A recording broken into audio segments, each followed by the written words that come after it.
It started with a cough, just a little one. But as any mother knows, sometimes it's the smallest sounds that carry the biggest warnings. My daughter Ava was only 6, and by the time the fever hit, burning through her small body like a wildfire, I knew it wasn't just a seasonal bug. I didn't sleep that night. Her tiny hand gripped mine as she moaned softly, her forehead hot, cheeks flushed red, and her breathing labored, uneven. I had already used up all my paid leave at work after taking her to the doctor last month. They'd said it was just a cold. This wasn't. By morning, I was desperate. I called my mom first. It wasn't easy. We hadn't spoken much since I decided to raise Ava on my own. My father had made it clear that having a child out of wedlock was a disgrace. "You chose this path," he had barked when I showed up pregnant and terrified all those years ago. But this wasn't about pride anymore. This was about my baby girl. "Mom," I said, trying to keep my voice calm, "Ava's really sick. I need help. I might need to take her to the ER and—" "Oh, honey," she sighed with that tone of false concern. "We just booked a spa weekend with your sister. You know how hard Bianca works. She needs the break." "Bianca doesn't even have kids," I said through clenched teeth. "Exactly," Mom replied. "You chose motherhood. That's not our responsibility." I stared at my phone in disbelief as the call ended. I tried calling back. No answer. Then I texted Bianca. She replied in seconds. "Seriously? You still haven't figured it out? You're the screw-up, Olivia. Always were. Handle your mess like an adult for once. Loser." Loser. That word landed harder than I expected. It wasn't new. It had always followed me, whispered behind my back by my father, laughed by Bianca at family dinners. I was the girl who got pregnant at 21, who dropped out to work double shifts, who skipped holidays to take care of her daughter while everyone else popped champagne and posed for family portraits. But I was also the one who never gave up. So I bundled Ava into the car myself. No help, no sleep, no savings, just a mother's terror and a half tank of gas. She whimpered in the back seat as I sped down the icy road, whispering promises I wasn't sure I could keep. That she'd be okay, that Mommy was strong, that we'd get through it. When we got to the hospital, the nurse took one look at Ava and rushed us in. I watched the monitors, the IV drip, the team of strangers suddenly treating her with more urgency than my own family ever had. And when the doctor looked at me with a face I'll never forget, she said, "You brought her just in time. Another few hours, and—" She didn't finish the sentence. She didn't have to. I sat there, shaking, beside Ava's bed as machines beeped and time crawled, and I realized my parents weren't coming. My sister wasn't checking in. No one from the family even texted to ask if Ava was okay. Not one. That night, something broke. And in the stillness of that hospital room, as I held my daughter's hand and stared at the whitewashed ceiling, I made a silent vow, not just to protect Ava, but to make every single one of them regret ever calling me a loser. I sat upright all night in that uncomfortable chair beside Ava's bed, my hand never leaving hers. Her little chest rose and fell so slowly it scared me. Nurses came and went, machines blinked and beeped. Outside the window, the world went on like nothing had happened. But my world had cracked wide open. Around 4 a.m., I got up to stretch my legs. The hallway was quiet, eerie, the kind of silence that lets your thoughts get louder than they should. I walked past the pediatric waiting room and sat on the edge of a vinyl couch, staring at the vending machine like it held answers. I pulled out my phone, still nothing. No missed calls, no texts, not even a fake "hope she's okay" message from my mom. I scrolled through social media, and there they were. Bianca had posted photos from the spa, her legs in a bubble bath, champagne glass in hand, a caption that read, "Self-care is a necessity, not a luxury." One comment stood out, my mother's. "So proud of you for prioritizing yourself, sweetheart. You deserve every second of this." I turned off my phone and just stared at the floor. That's when the anger started to eclipse the sadness. All my life, I had been the scapegoat, the afterthought, the oops child who ruined her life and embarrassed the family name. They didn't help me when I was 19 and terrified. They didn't help me when Ava was born, when I was broke, when I was struggling to finish my online degree at midnight, while rocking her to sleep with one hand. They didn't help me when I worked 2 jobs and still came home to no food in the fridge. And now, when Ava was at her most vulnerable, they were pampering themselves, pretending we didn't exist. The nurse came in quietly and told me Ava was stabilizing. I thanked her with a voice that cracked. When I returned to the room, Ava's eyes fluttered open for a moment. "Mommy," she whispered. "I'm right here," I said, brushing hair off her forehead. "I'm not going anywhere." She blinked slowly. "Are we alone?" I hesitated. "Yeah, baby, but it's okay. We've got each other." She smiled faintly and I kissed her knuckles. And in that moment, I felt something new bloom inside me. Not just pain, not just anger, a purpose. I wasn't going to beg anymore. I wasn't going to chase after people who'd already shown me who they really were. From that day on, I stopped calling them family. From now on, family would mean people who show up, people who care, people who earn the title. And I would build that family from scratch if I had to. But first, I was going to make sure the ones who called me a loser saw exactly what I could become without them. And trust me, they were going to regret every silence, every insult, every time they laughed behind my back. They just didn't know it yet. 2 weeks after Ava was discharged, I stood on the threshold of my apartment, holding a hospital bill the size of my rent. I didn't panic. I didn't cry. I stared at it for a long time, then folded it neatly and placed it beside a stack of unopened mail.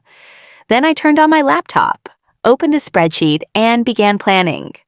They thought I was the loser because I was quiet, because I didn't fight at family dinners or argue back when my father called me a mistake.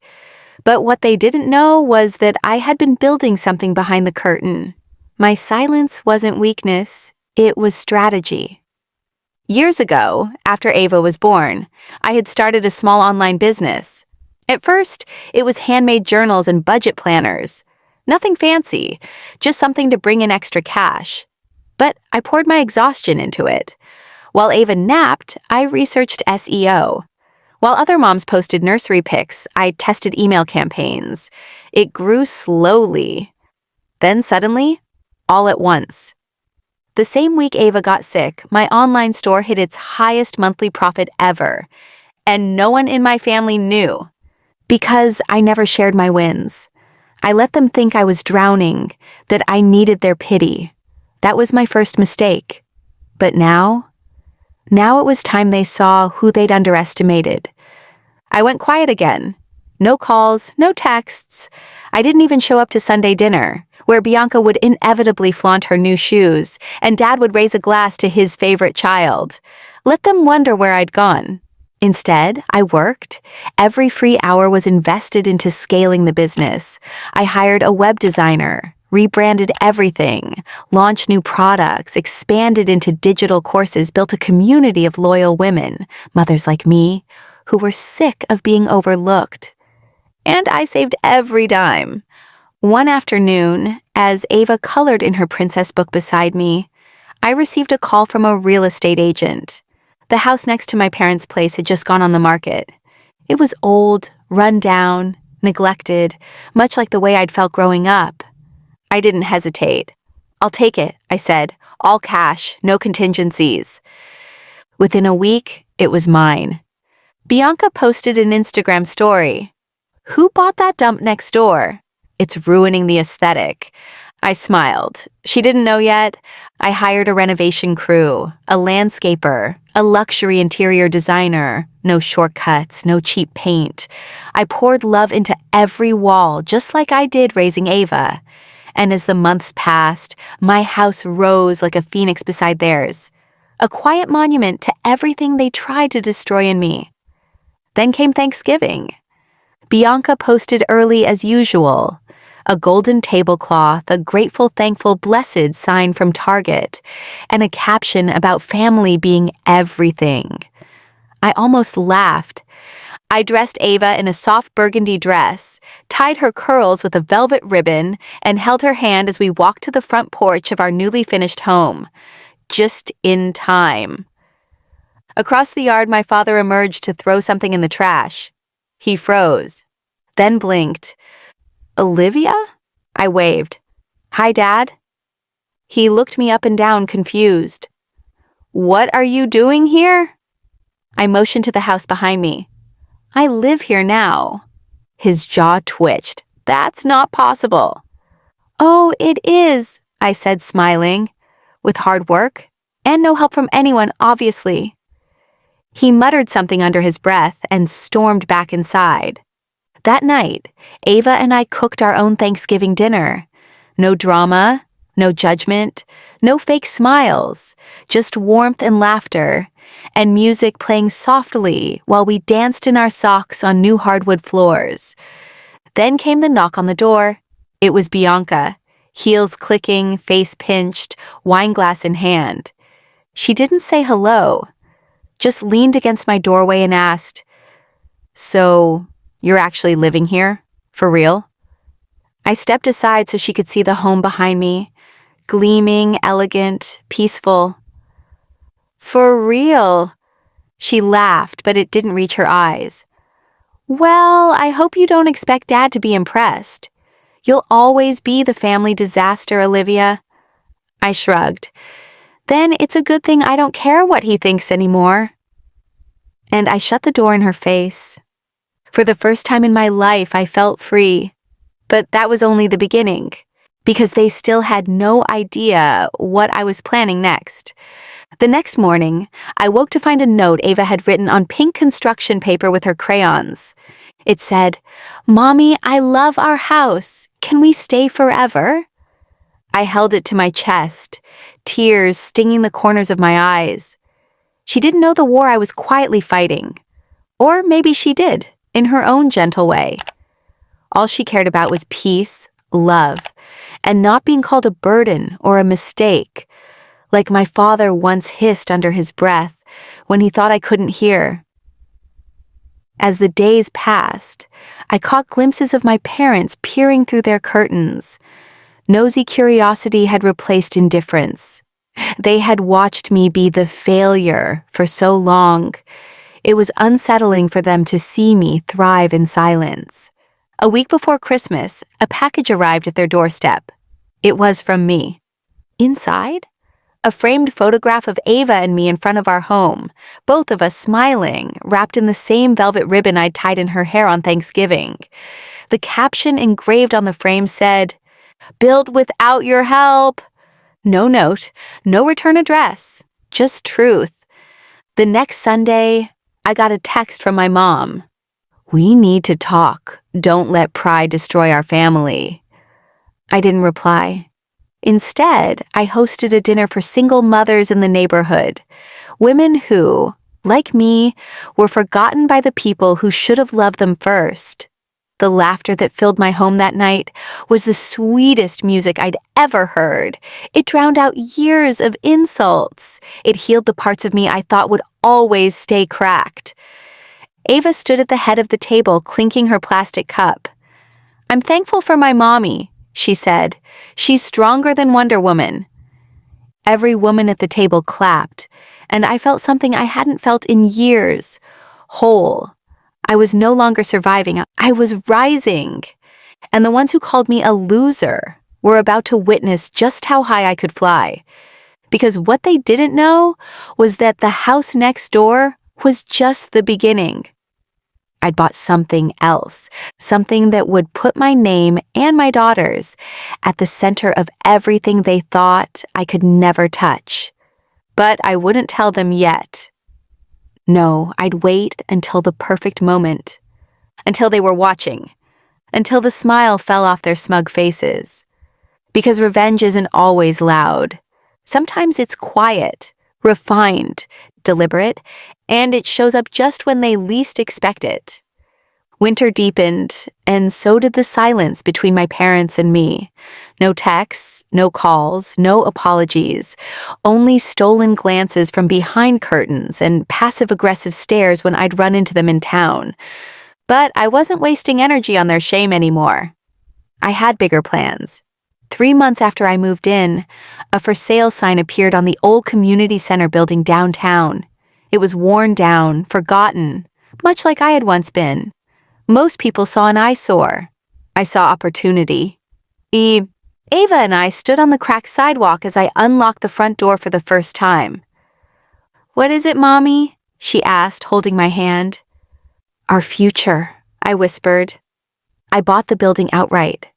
And in the following months, I turned it into the Phoenix Nest, a resource hub for single mothers, struggling parents, and women recovering from abandonment. I hired social workers, built a playroom for children, created workshops on financial independence, and set up emergency relief funds for those in crisis. Every detail was designed with the woman I used to be in mind. I posted the opening announcement on a local community page with a simple caption, "Built by a woman they once called a loser." Within hours, it went viral in our small town. The local news picked it up, then regional media. Suddenly, Olivia, the invisible daughter, the forgotten one, was being celebrated, interviewed, applauded. At the grand opening, women hugged me. Volunteers thanked me. Ava wore a little badge that said, "Boss's daughter," and handed out cookies. Then I saw them, my parents, and Bianca. They hovered just outside the event tent, looking entirely out of place. My mother wore a fake smile. My father's mouth was tight. Bianca, of course, had her phone out, probably hoping to find something scandalous. I walked over, calm, collected, shining. "Hello," I said, my voice pleasant and steady. My mother blinked. "Olivia, this is impressive." My father muttered, "Didn't know you had it in you." I smiled. "That's because you never looked." Bianca snorted. "So what is this, some feminist charity project?" I leaned in slightly, just enough so she could hear the steel in my tone. "No, Bianca. This is a monument to what you all called worthless. It's built from the bricks you threw at me." They were stunned into silence. A local reporter approached us. "Hi, Olivia, can I grab a quick photo of you with your family?" Before they could answer, I turned to the reporter. "This isn't my family." Then I motioned to Ava, to the women who had stood by me, lifted me up, cried in my kitchen, and danced in my living room when no one else would. "These women are..." The reporter blinked, then nodded, clearly understanding. My mother's face fell. Bianca's lips curled into a bitter sneer. My father shook his head. "You think all this makes you better than us?" I stepped closer. "Number, I think it shows. I didn't need you to become better." They left after that, awkward, defeated, their illusion of superiority shattered. But the final nail in the coffin hadn't been hammered yet. That would come soon, because I had one more surprise. And it would be delivered straight to their mailbox. A week later, while Ava played dress-up in her sparkly unicorn outfit and danced to Disney songs in the background, I sealed 3 cream-colored envelopes by hand. One for my parents, one for Bianca, one for the church they proudly donated to, using me as a testimony of who not to become. Inside each envelope was a copy of a letter I'd written months ago, but waited for the right moment to send. It wasn't angry. It wasn't loud. It was surgical. I wrote, "Dear family, You made it clear I was a disappointment, that I failed you by being too emotional, too soft, too broke, too single, too loud when I was hurting, and too silent when I was trying to survive. But I want you to know I'm no longer asking for a seat at your table. I've built my own. You didn't show up for me when my child had a fever that scared me into trembling. You didn't call when I spent nights praying she'd stop coughing. You called me a loser when I needed help. And yet, despite all of that, I chose to thrive. The Phoenix Nest isn't just a resource center. It's a mirror you will now see on every block, in every parent I lift up, in every child who will never be told they're a burden. This is what happens when a loser refuses to stay lost. Olivia. The day after they received the letters, I got a call from the church pastor, one who used to sing praises of my parents as pillars of faith. He asked if I'd be willing to speak at their next women's empowerment seminar. I almost laughed. Instead, I said yes.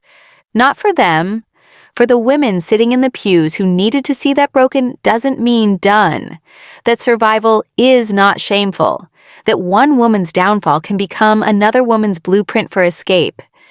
The day I stood on that stage, I wasn't Olivia the disappointment. I was Olivia the founder, the mother, the leader. My voice shook at first, but not from fear, from power finally being released. When I walked out of the church, the sunlight hit my face in a way I'll never forget. And parked outside, on the street corner I used to walk past with groceries in my arms and tears in my eyes, was a car I recognized. My mother sat inside.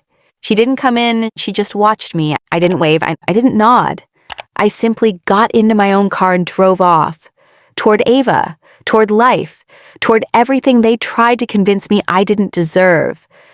Later that night, as I tucked Ava into bed, she looked at me with those deep, curious eyes and asked, "Mommy, why don't Grandma and Grandpa visit me?" I froze, mid-tuck. She had never asked that before. She used to just accept the absence. But now, she was old enough to notice what was missing. I sat on the edge of her bed and took her hand gently. "They made some choices," I said slowly, "that hurt Mommy. And sometimes, when people hurt us, it's safer to love them from far away." Her little brow furrowed. "But I didn't do anything wrong." "No, baby," I said, kissing her forehead. "You're the best thing that ever happened to me. And you deserve people who treat you like a treasure. Never like a mistake." She hugged me tighter than usual that night. The next morning, Ava surprised me. She had drawn a picture of me, her, and a house with hearts all over it. On the top, she had written in messy crayon letters, "Our family is enough." I took a photo of that drawing and posted it to the Phoenix Nest social media page with the caption, "Blood doesn't define love, choices do." Today, my daughter reminded me that healing begins when we stop chasing people who left us bleeding. It exploded. Hundreds of women shared similar stories in the comments. Thousands of likes. Messages poured in from strangers. "You just told my story. I thought I was the only one." I needed this today. Even Ava, not fully understanding the scope, beamed when I told her people loved her drawing. "I'm famous," she giggled. "In the best way," I smiled. That same week, I received a letter in the mail, handwritten. No return address, but I recognized the cursive immediately. It was my mother. "Olivia, I saw the post. I know we weren't there when you needed us. I didn't know how badly we failed you. Your daughter is beautiful, and she looks so much like you when you were little. If there's ever a chance to fix what we broke, please let me know. Mom." I read the letter 3 times, folded it neatly, then slid it into a folder marked "Past," because I wasn't done yet. My parents thought they'd seen my final act, but I was just getting started. Because someone from their world, the one that once shunned me, was about to make a move that would shake everything, and I was ready to use it. It started with a phone call from the school. Not the panicked, worried kind I used to dread when Ava got sick, but the excited, stammering kind. "Ms. Olivia?" the principal said breathlessly. "Your daughter's drawing, the one that went viral, was selected for the regional compassion showcase. The mayor's office is attending, and they'd like her and you to speak." I stared at my phone, speechless. I had just come from cleaning the break room sink at my second job. My hands still smelled like bleach. I wasn't someone people invited to galas or government ceremonies. But Ava? Ava was changing things just by being seen. And for the first time in my life, I didn't feel like I had to shrink to make others comfortable. We arrived at the event in our best thrift store outfits. I'd hemmed Ava's dress myself the night before, sewing little sunflowers along the trim because she said they made her feel strong like the sun. When we walked into that hall, I could feel the stares.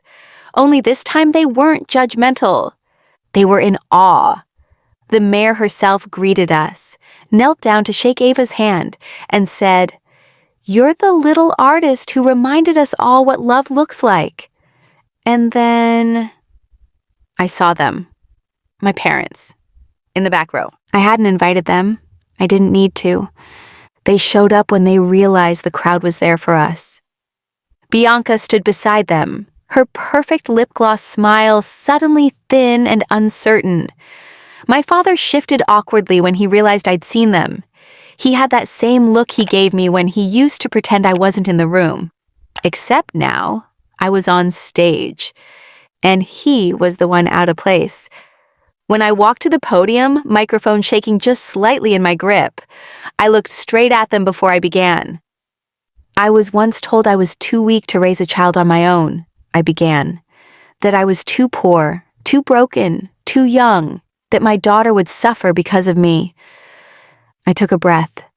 "But this drawing, this one right here," I said, lifting the framed version of Ava's art, "proves how wrong they were, because love builds what cruelty tries to erase. And this," I gestured around the room, "this is what healing looks like." The crowd rose in applause.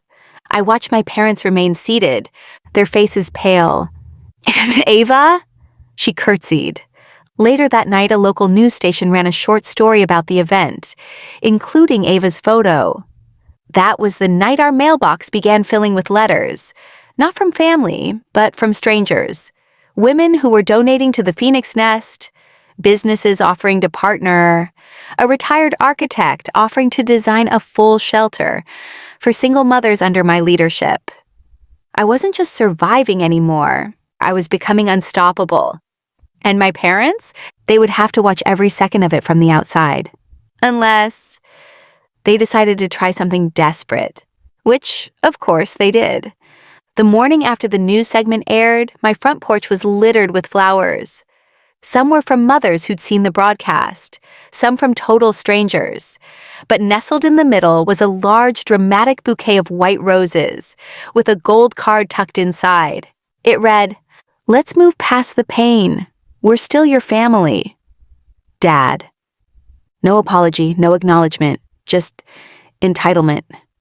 I stared at it for a long time, then dropped it straight into the trash. That same afternoon, I got a call from the nonprofit coordinator overseeing the mayor's family initiative. "There's been some pushback," she said, her voice careful. "From who?" I asked, already knowing. "Someone claiming to be your father. He called our office multiple times, said you're unstable, ungrateful, that we're making a mistake involving you." I closed my eyes. Of course he did. They couldn't stand not being in control, not being the heroes of the story. My success made them look like what they were, selfish, and they couldn't bear the reflection. "I understand," I said, voice steady. "Please feel free to review every article, every social post, every letter of support. And if that's not enough, my daughter's story will speak louder than their smear campaign ever could." There was a pause. Then she replied, "We're standing with you, Olivia." That night, as I tucked Ava in, I caught her staring out the window. Mommy, that man was watching our house again. My blood ran cold. What man, baby? The one who wears Daddy's old jacket. I felt the floor fall from under me. My father still had it. My late ex's coat. He'd taken it during the move, claiming he'd donate it. Instead, he was wearing it to lurk in shadows, to spy, to intimidate. I quietly locked every door and window, then sat down at my laptop and opened an email thread I had left untouched for months. My lawyer. I'm ready, I typed. I want a formal no-contact order, and I want it public. But I didn't stop there. I began drafting something else too. A press release. One that would not only tell my story, but officially launch the Phoenix Nest into its next phase, a fully funded sanctuary for abandoned women and children. And at the donor gala, they would all be invited, but only some would be welcome. And my parents? They'd find their names missing from the list, just like they left mine off everything that ever mattered. The night of the gala shimmered with warm golden light, strung from high beams across a beautifully converted community center. Once a crumbling city property, it had been transformed, brick by brick, into a sanctuary of hope, funded by the very people who saw Ava's artwork and believed in something better. The Phoenix Nest wasn't just a building, it was a statement, a declaration. And I had made sure the guest list echoed that. Every woman I'd met in shelters, in hospital waiting rooms, in parent-teacher meetings where they looked like they were holding in tears, they were now here, dressed in silver and sapphire, welcomed like royalty. Each table bore the name of someone who had once been told they weren't enough. Mine read, Olivia and Ava, the ones they counted out. I spotted the moment my parents walked in. They weren't on the list, but the event was covered by media, and they knew how to make an entrance. My father wore a deep gray suit, shoulders squared, lips tight with pride and panic. My mother had styled her hair like the first lady of a country she no longer ruled. Bianca was with them, all false sweetness and nervous glances. As they approached the check-in desk, the coordinator whispered into her headset. Within seconds, a security guard moved gently but firmly in front of them. "I'm sorry," he said. "This event is reserved for confirmed guests." My father scoffed. "We are her family, her real family. I'm her father." "I understand," the guard said coolly, "but your names aren't on the list." My mother snapped, "You must not know who we are." But the woman behind the check-in table, the one who used to run a shelter I once cried inside of, smiled softly. "Oh, we know exactly who you are." The cameras didn't catch the argument, but they did catch my father turning red, being turned away, and the door closing gently behind him. Inside, the event carried on. I stood on the stage with Ava beside me, her tiny fingers wrapped around mine. I looked at the crowd and said, "When I asked for help, I was told to stop begging. When my daughter got sick, I was told I was being dramatic. When I had nowhere to go, I was told I deserved it." A hush fell, but I survived. And more than that, I built something for every woman who was told she'd never make it. This building, this space, is our reply. The applause was thunderous. Ava smiled at me, proud and radiant, her drawing now printed across a giant banner behind us. That night, I didn't cry. Not for the past, not for the parents who chose their pride over their blood. Instead, I walked outside once the gala ended and found a small envelope taped to my car window. It was from my father. Inside was a photo of us from when I was 8 years old, me on his shoulders at the beach, beaming. On the back, in his handwriting, it read, "You were mine once. I don't know why I let you go." I stared at it for a long time, then slid it into my coat pocket and drove away. I wasn't the one who let go. They were. And now, they would never get another chance. As I walked past the final guests leaving the gala, Several of them stopped me with tears in their eyes. "You gave us a voice," one whispered. "You made it out," said another. "That means we can too." I wasn't used to being seen like this. For so long, I was the invisible one. The sister in the background, the daughter labeled a burden, the woman who was always too emotional, too dramatic, too much. But tonight I was none of those things. I was the woman who turned her pain into something permanent. As I entered the quiet office at the back of the center, I found Ava curled up on a chair, sketching something with crayon on the back of a gala brochure. "What are you drawing, baby?" She turned it toward me with pride. It was a picture of us, standing on a stage, with little hearts floating above our heads.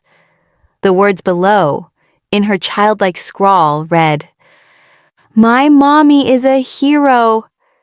I felt the tears sting my eyes, but I didn't let them fall. Instead, I kissed the top of her head and whispered, "You made me one." There was a knock at the back door, a soft one, uncertain. One of the security guards appeared and said, "Miss Olivia, there's someone asking to speak with you. He says it's urgent." I stepped into the hallway and there stood my brother, Daniel. Of all people, I hadn't expected him. He looked torn, like someone who finally realized the house he grew up in was built on cracks. He held something in his hand, a letter. "I didn't know," he said, eyes glassy. "I didn't know it was that bad." I didn't answer. I just stared at him, arms crossed. He handed me the letter. "It's from Dad. He asked me to give this to you. He's not doing well." "I'm not responsible for his healing," I said coldly. "He made his choices." "I know, but I just thought you should read it." I didn't take it, not yet, because healing isn't the same as forgetting. And forgiveness isn't the same as reopening the door to someone who nailed it shut on you. I sat in my office long after the guests had gone, the light from Ava's drawing still on the desk like a tiny lighthouse in a storm. The letter Daniel gave me sat unopened. I had stared at it for nearly 20 minutes. My fingers hovered above it, trembling slightly. Not from fear, but from the weight of what it might say. Did I want an apology? Did I want closure? Or was this just another attempt to shift the burden back onto me? Like always. I finally tore it open. Inside was a single sheet of plain white paper, written in my father's neat mechanical script. "Olivia, I was wrong. I don't expect you to forgive me. I just need you to know. I see it now. I see everything. The way you raised Ava. The way you never stopped fighting. The way you became the woman I never thought you could be. Because I never gave you the chance. You were always my daughter. I just wasn't much of a father." No. "I'm sorry." No mention of the years he spent pretending I didn't exist.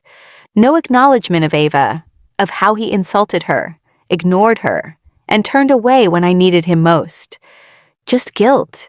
Just a final note from a man who had already lost everything. I folded the letter and placed it back in the envelope. Then I reached into the drawer, pulled out my own piece of paper, and began writing. Not to him, to a lawyer. I decided to permanently sever ties, not just emotionally, legally. No more loopholes, no more family claims. No way for him or anyone else to say they were entitled to anything I'd built. The next morning, I handed Ava a lunchbox and kissed her forehead. As I watched her walk into her new school, confident, joyful, free, I felt a surge of peace I hadn't known in years. Then I walked back to the Phoenix Nest, and outside posted on the bulletin board was a small note left anonymously. "Thank you for making a home where broken girls can become whole women." I closed my eyes, letting the moment settle. I hadn't just escaped my past. I had rewritten it. And now there was only one thing left to do. At the next citywide event, I stood in front of a crowd of hundreds, press included, and announced a scholarship fund, named not after my parents, but after Ava, the Ava Rose Foundation for Daughters Who Were Never Chosen, for girls whose families called them unworthy, unwanted, unnecessary. Now, they'd have something with their name on it, something permanent, because if the past couldn't give us a legacy, we'd create one of our own. 2 weeks after the foundation launch, I received a letter with no return address. It was delivered by hand, by a woman in a gray suit who didn't say much, only that she was asked to deliver it discreetly. Inside was a legal document stamped with an estate seal I hadn't seen before. I froze. It was my grandfather's will, not my father's. I hadn't thought of him in years. He passed when I was in high school long before any of this current mess exploded. But as I read through the pages, my breath caught. My grandfather had left behind a trust, one that was meant for me, not for Daniel and not for my parents, me. The trust had been contingent on one thing, that I reach my 30th birthday having demonstrated personal resilience and charitable contribution to society. My grandfather hadn't believed in traditional wealth transfers. He believed in legacy. There was more. If Olivia is deemed to have fulfilled this clause, the estate totaling $4.2 million shall transfer to her, including the ancestral home. I blinked at the words. The home my father sold to cover his debt. The home my mother swore was never mine to inherit. I wasn't just getting it back. I was about to own it outright, with the authority to reclaim, repurpose, or demolish. A week later, I stood on its crumbling front steps, keys in my hand, watching as a surveyor walked the perimeter. "Ma'am," he said, "are you really going to tear it down? It's a beautiful estate, if a bit weathered." I smiled. It housed beautiful lies. It deserves a beautiful ending. And with that, I signed the papers. It would be bulldozed, not in anger, but in closure. Because sometimes the greatest power is in deciding what no longer deserves to stand. Word got around fast. My parents, panicked, sent me email after email. "You're being rash." It's a family legacy. "We thought it was gone." You can't just erase history. But I could, and I would. 3 days before demolition, they showed up unannounced at my office. My mother looked thinner, my father older. Their eyes carried a desperation I hadn't seen since the day they begged me not to speak at that gala. "We'll lose everything," my father said. "Why do you care now?" I asked. "You said I was never part of this family." "We were wrong," my mother whispered. "Too late," I replied. "But don't worry, I'm keeping something." They stared at me. "The fireplace mantle," I continued. "It's where I used to sit and read, the only place in that house that ever felt like mine." That was the day they realized. They didn't just lose a house, they lost a daughter who turned ashes into fire. On the morning of the demolition, a crowd began to gather outside the estate. Not because they came to mourn its loss, but because I invited them to witness it. Neighbors, journalists, survivors, donors, strangers who had followed the Phoenix Nest story from afar. The lawn, once meticulously trimmed by my mother's obsessive pride, now hosted folding chairs, camera crews, and a small podium. I stood at the mic in a fitted black coat, Ava by my side holding my hand tightly. Behind us, the house loomed in the background like a giant relic of broken promises. "I stand here today," I began, "not as a bitter daughter, but as a builder of better homes, better futures, and better endings." The crowd was silent. My parents raised me in a house that echoed with conditions. Conditions to be loved, conditions to be seen, conditions to be enough. I paused. Ava looked up at me with those warm, trusting eyes that had carried me through the darkest nights. But I realized something. Brick by brick, we inherit more than walls. We inherit silence, shame, expectations. And today, I'm breaking that inheritance. There was a murmur among the crowd. Cameras clicked. Some of the guests began to cry. This home will be turned into something else, I continued. Not rubble, not revenge, a sanctuary. The screen behind me lit up with architectural renderings.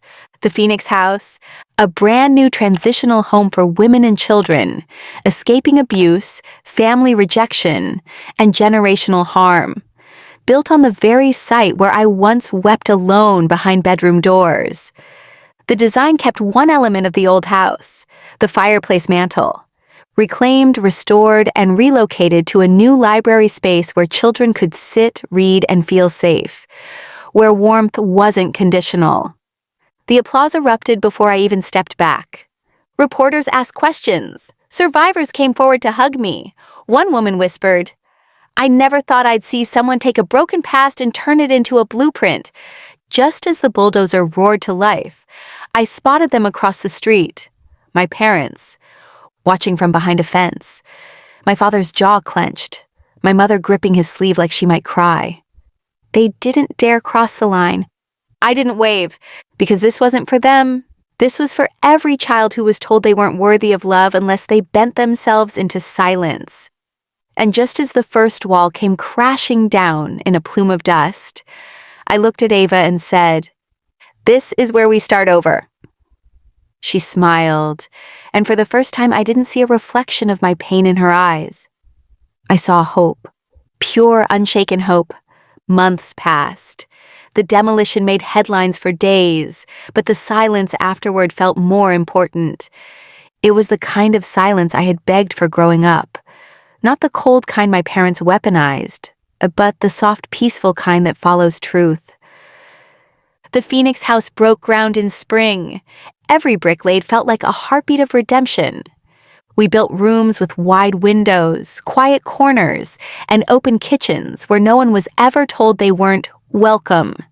The walls carried soft pastels, but their foundation held strength, designed by women, for women, funded by survivors who once sat where I had.